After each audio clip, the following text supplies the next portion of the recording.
Friends, दिसंबर start हो चुका है और साल 2023 खत्म होने वाला है। तो उसी के चलते काफ़ी सारे रूल्स में ऐसे चेंजेस हैं जो 1 जनवरी 2024 से बदल जाएंगे। उसी के साथ काफ़ी सारे फाइनेंशियली ऐसे टास्क हैं जो आपको 31 दिसंबर से पहले कर लेने चाहिए, वरना आपके ऊपर काफ़ी हैवी पेनल्टी लग सकती है। तो आज के इस वीडियो में हम बात करेंगे कुछ ऐसे ही रूल्स के चेंजेस की जो 31 दिसंबर से एप्लीकेबल हो जाएंगे। नमस्कार दोस्तों, मेरा नाम है राकेश और आप देख रहे हैं बैंकिंग बाबा यूट्यूब चैनल। तो चलिए आज की इस वीडियो को शुरू करते हैं। तो सबसे पहले एक इंपॉर्टेंट टास्क की बात करें तो अगर आप म्यूचुअल फंड में इन्वेस्ट करते हैं या फिर आपके पास कोई डीमैट अकाउंट है तो उसके अंदर आपको नॉमिनी जरूर से रजिस्ट्रेशन करवा लेना है 31 दिसंबर 2023 से पहले पहले।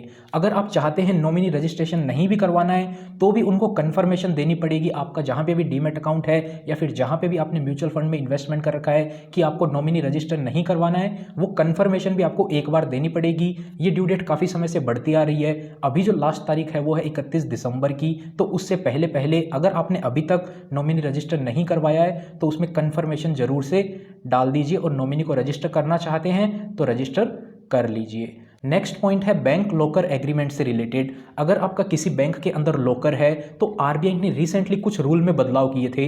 उसके चलते आरबीआई ने सभी बैंक को बोला ये रूल को चेंज करने के बाद में नया एग्रीमेंट बनाएं या फिर उसी एग्रीमेंट में ये 2 पॉइंट इंक्लूड करें और उसके बाद में सभी कस्टमर से उस पर साइन करवा लें। तो उसकी लास्ट डेट भी 31 दिसंबर 2023 है। तो उससे पहले पहले आपको अपने एग्रीमेंट पे साइन कर देना है। इसमें क्या क्या चेंजेस हुए थे, मेनली देखा जाए तो 2 पॉइंट इसमें ऐड किए गए थे।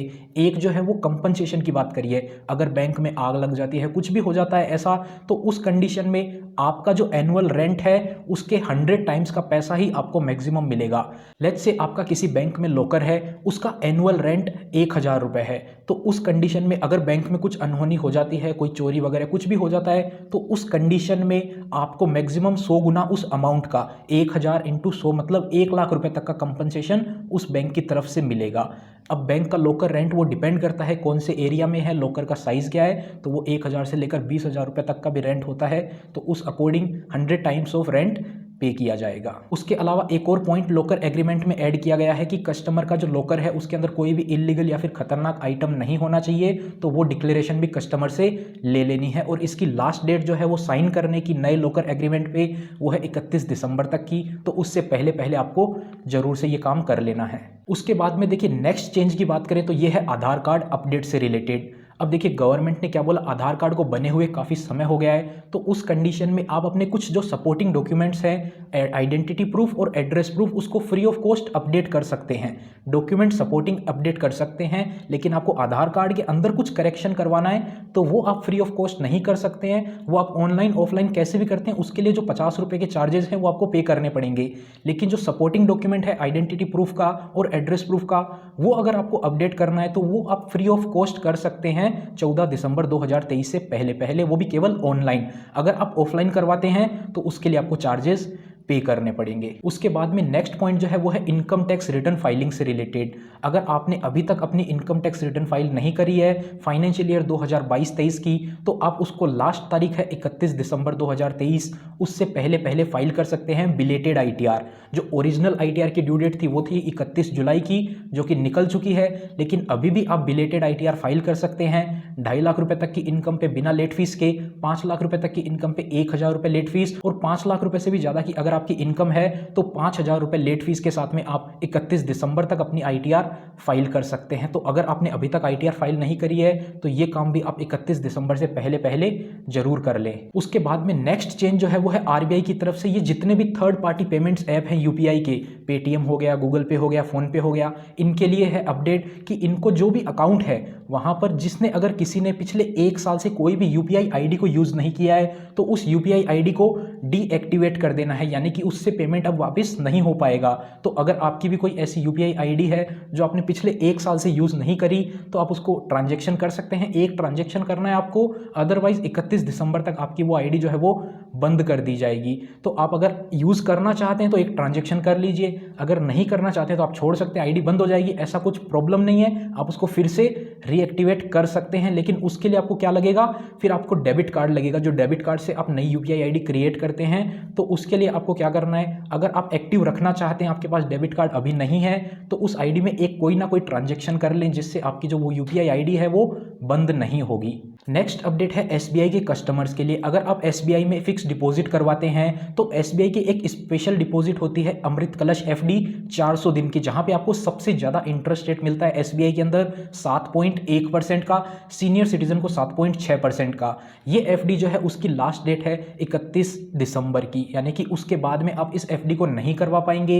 हो सकता है ये डेट एक्सटेंड हो जाए, लेकिन अभी के लिए अगर आप फिक्स डिपॉजिट एसबीआई में करवाना चाहते हैं तो इस इंटरेस्ट रेट पे आप 400 दिन की एफडी करवा सकते हैं। हो सकता है ये एक्सटेंड हो जाए या फिर हो सकता है ये बंद भी हो जाए, तो उसके बाद में आप 1 जनवरी से अमृत कलश एफडी में पैसा डिपॉजिट नहीं कर पाएंगे। इसके बाद में नेक्स्ट जो 2 अपडेट आते हैं वो आते हैं आरबीआई की तरफ से, और अगर आपने लोन ले रखा है या फिर लोन लेना चाहते हैं तो ये दोनों अपडेट आपके लिए बहुत ही ज़्यादा इंपॉर्टेंट है।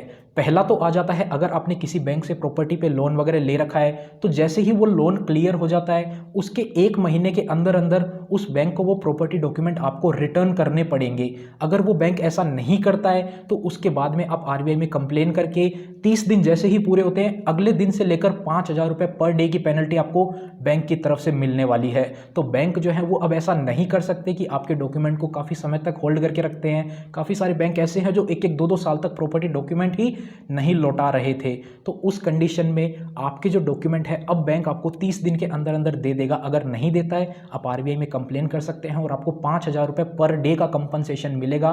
तो आप कैलकुलेट कर सकते हैं अगर बैंक कितना भी लेट करता है तो इसके बाद में जो भी नए लोन्स वगैरह होंगे उसके जो लोन सैंक्शन लेटर होगा उसके अंदर ये पॉइंट स्पेशली मेंशन होगा कि बैंक जो है वो आपको कितने दिन के अंदर आपके डॉक्यूमेंट वापस दे देगा। ये मैक्सिमम 30 दिन होगा, लेकिन बैंक को जो है वो मेंशन करना पड़ेगा क्लियर ये पॉइंट। उसी के साथ जो ओल्ड लोन है जो सैंक्शन ऑलरेडी हो चुके हैं उसमें भी आप अपडेट करवा सकते हैं इस पॉइंट को कि बैंक आपको वहां पे क्लियरली मेंशन करके दे देगा कि 30 दिन के अंदर अंदर आपके डॉक्यूमेंट मिल जाएंगे। इसके अलावा लास्ट जो इंपॉर्टेंट पॉइंट की बात करें, अगर आप किसी बैंक में लोन लेते हैं, होम लोन, ऑटो लोन, तो आपको पता होगा 2 टाइप्स के लोन होते हैं। एक होता है फिक्स्ड इंटरेस्ट रेट पे, दूसरा होता है फ्लोटिंग इंटरेस्ट रेट पे। फिक्स्ड मतलब आपको जो बता दिया उतना ही ईएमआई आपका चलेगा पूरा एंड तक, और अगर आपने फ्लोटिंग इंटरेस्ट रेट पे ले रखा है, आरबीआई रेपो रेट में चेंज करता है तो उसके अकॉर्डिंग बैंक भी उतना इंटरेस्ट बढ़ा सकता है और आपकी ईएमआई चेंज हो सकती है। अगर आरबीआई रेपो रेट कम करता है तो आपकी ईएमआई पे भी डायरेक्ट इंपैक्ट आएगा। तो अभी तक क्या होता था, अगर आपने कोई फ्लोटिंग इंटरेस्ट रेट पे होम लोन या फिर ऑटो लोन ले रखा है तो आप उसको चेंज नहीं कर सकते थे फिक्स्ड इंटरेस्ट रेट के अंदर। कुछ कुछ बैंक ऑप्शन देते थे, अगर आपके एग्रीमेंट में ऑप्शन नहीं था तो आप इसको चेंज नहीं करवा पाते थे। लेकिन अब आरबीआई ने कंपलसरी कर दिया है कि आपको कस्टमर को बताना होगा कि वो फ्लोटिंग इंटरेस्ट रेट से फिक्स्ड इंटरेस्ट रेट में जा सकता है। जो भी आपका डॉक्यूमेंट होगा उसमें मेंशन होनी चाहिए ये चीज़। उसके साथ साथ प्री मैच्योर अगर वो बंद करवाना चाहता है लोन को तो वो फैसिलिटी भी देनी होगी, उसके चार्जेस भी बताने होंगे। उसी के साथ साथ वो चेंज कर सकता है, चार्जेस बताने होंगे। और जब भी इंटरेस्ट चेंज हो रहा है तो उसको ऑप्शन देना होगा कि उसको बताना होगा वहीं से कि अब आपकी ईएमआई जो है वो इतनी इंक्रीज हो जाएगी। जिस दिन भी रेपो रेट में चेंज होता है तो वो जो इंफॉर्मेशन है बैंक की तरफ से कस्टमर को पहुंचनी चाहिए कि इसकी ईएमआई पे इतना इंपैक्ट आएगा। अभी तक क्या होता था, बैंक इन्फॉर्म करते नहीं थे, वो ईएमआई बढ़ती जाती थी। अगर कस्टमर बोलता था हमें ईएमआई नहीं बढ़ानी तो वो टेन्योर बढ़ाते जाते थे। ऐसे करके काफ़ी ज़्यादा नुकसान हो रहा था कस्टमर्स को।